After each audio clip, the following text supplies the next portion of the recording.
나오지 말았어야 하는 책이 아닌가.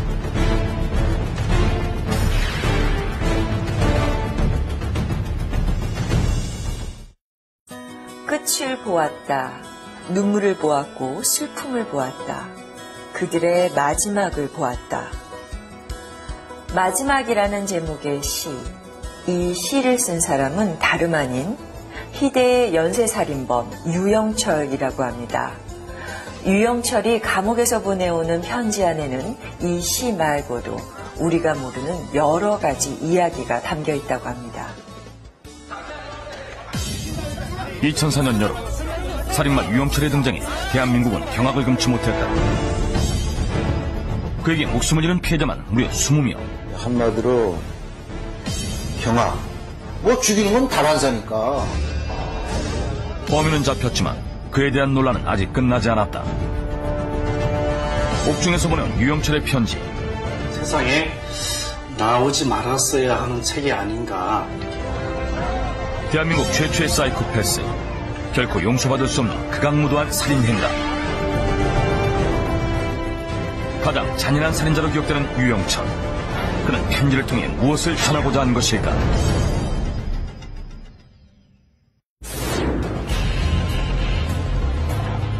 전 서울경찰청 비동수사대장 강대원 씨. 바로 유영철을 잡은 장본인이다.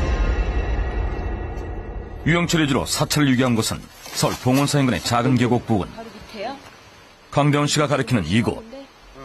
여기다가 하나, 둘, 셋, 넷. 하나, 둘, 셋, 넷. 우리가 한 30cm를 파니까 사체가 나오더라고. 다리, 뭐, 팔, 뭐, 머리. 유영철이 손가락을 가리키는 곳마다 토막난 사체들이 쏟아져 나왔다.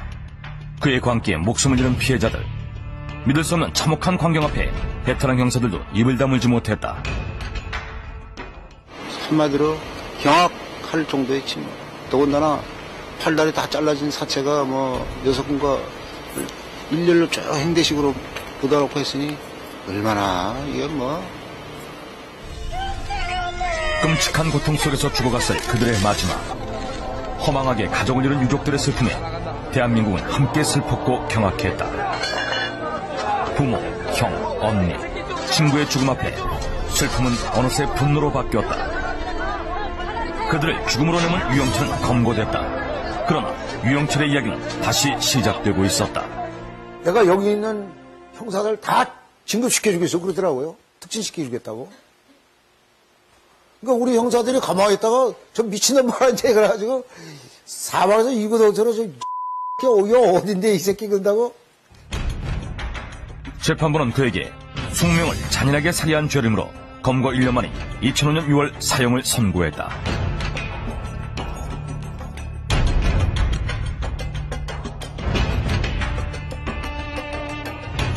그런데 최근 유영철이 옥중에서 쓴 글이 세상의 주목을 받고 있다. 한 여기자와 4개월간 주고받은 편지들은 책으로 엮어 세상 밖으로 나왔다. 그는 그를 통해 우리에게 무엇을 말하고자 했던 것일까? 유영철의 글을 통해 사건 당시의 심리분석을 한 권성훈 박사는 그의 악마적 행동만큼이나 책의 내용을 경계하고 있었다. 이 책은 사실 세상에 나오지 말았어야 하는 책이 아닌가. 유영철은 도대체 어떤 내용의 글을 썼단 말인가? 유영철은 수건거리에서 토막난 머리가 떨어졌던 순간과 그리고 머리 없는 몸뚱아리가 달려들었던 순간. 유영철의 글에는 그가 피해자들의 목숨을 빼앗는 순간 그 피해자들의 반응과 죽음 직후의 상황을 묘사해놓고 있었다. 그리고 우리의 눈에 띄는 유영철의 시. 그들의 운명을 보았고 그들의 마지막을 보았고 하는 게 굉장히 드라마틱하잖아요. 끝을 보았다. 눈물을 보았고 슬픔을 보았고 공포를 보았고 이별을 보았고 운명을 보았다. 그들의 마지막을 보았다.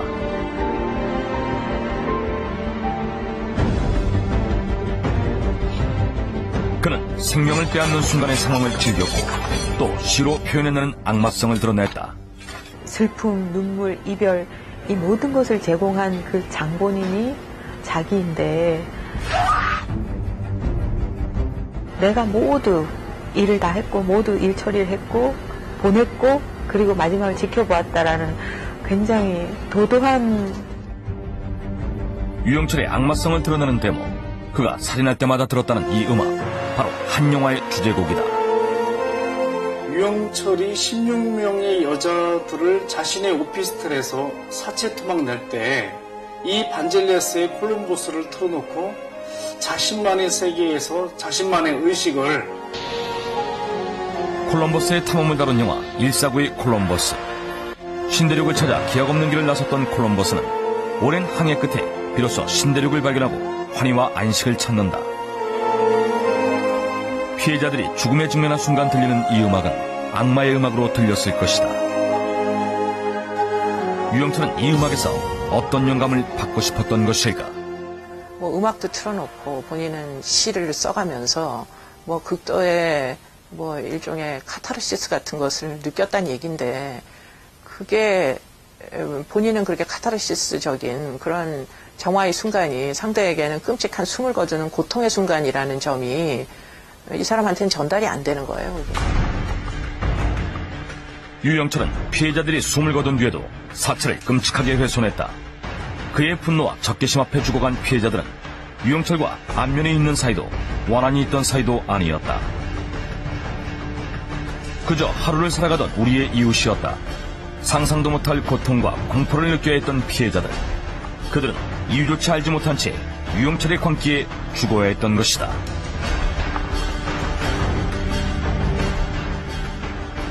활동군이 된 거를 전부 국과수에 의뢰를 하니까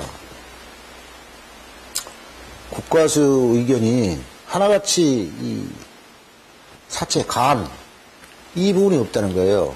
너 그럼 먹었냐? 그랬더니 먹었다고 그러더라고. 왜 먹었냐? 그랬더니 먹으니까 뭐 시력도 좋아지고 뭐 그날 밤새도록 해보고 작업했는데 아침에도 정신이 그냥 말똥말똥하더라는 거예요. 그의 끔찍한 기행이 이루어진 곳은 서울의 한 주택가.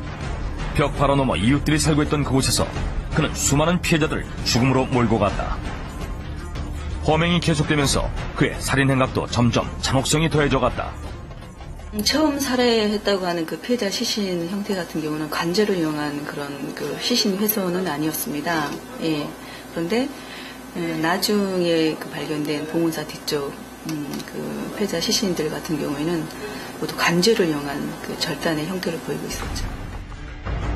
사체를 주로 인근 야산에 유기했던 유영철. 사체를 보다 운반하기 쉽게 하기 위해 훼손했던 그는 점점 그 상황을 즐기기 시작했다. 이를 위해 인터넷과 서적을 통해 해부학을 공부하는 치밀함까지 보였다. 16토막 또는 18토막 이런 식으로 절단해내서 좀 난매장했기 때문에 엄청나게 참혹했죠. 극악무도한 살인 행각으로 전 국민을 공포에 떨게 했던 유영철. 그도 한때는 아내와 자녀를 둔 한 가정의 가장이었다. 하지만 어릴 적부터 이어져온 그의 범죄 행각은 결혼 후에도 계속됐다. 결국 전 부인은 특수절도 등의 혐의로 복역 중이던 유영철에게 이혼을 통보했다. 허가나 그런데 들락날락거리는 사람하고 어떤 여자가 같이 살겠어요? 정감 몇 번 죽여야 되고 한두번 참아주다가 애까지 낳고 살았는데 정신 못 차리고 계속 그러면 같이 살겠어요? 그의 아내는 이혼 통보와 더불어 자녀의 양육권도 가져갔다. 그 일로 유영철은 여성에 대한 증오심을 키워나갔다. 그 3년 6개월 복역 기간 중 자기가 죽여야 될 사람들 중에서 자기 부인 출소하자마자 살해하겠다. 실제 유영철은 출소 후 살해를 목적으로 전 부인을 찾았다. 그러나 그는 아내를 죽이지는 못했다. 아들을 돌볼 사람은 없게 되고 그런 이유 때문에 임을 죽이지 않았습니다. 그 후 유영철은 한 여성과 동거를 시작하지만 그녀에게도 이별을 통보받게 된다. 부인과 동거녀로 비롯된 여성에 대한 적개심은 그의 글에 고스란히 드러나 있다. 나를 배신해. 네 한번 죽어봐 하는 식으로. 그래서 그때부터 더 잔혹하게 된 거예요. 그는 상대했던 여성의 배신으로 부자와 여성에 대한 증오가 컸으며 특히 순결하지 못하다는 이유로 직업 여성을 범행 대상으로 삼았다. 불러서 전화바에나 마사지 그걸 통해서 불러가지고 자기 집에 데려가서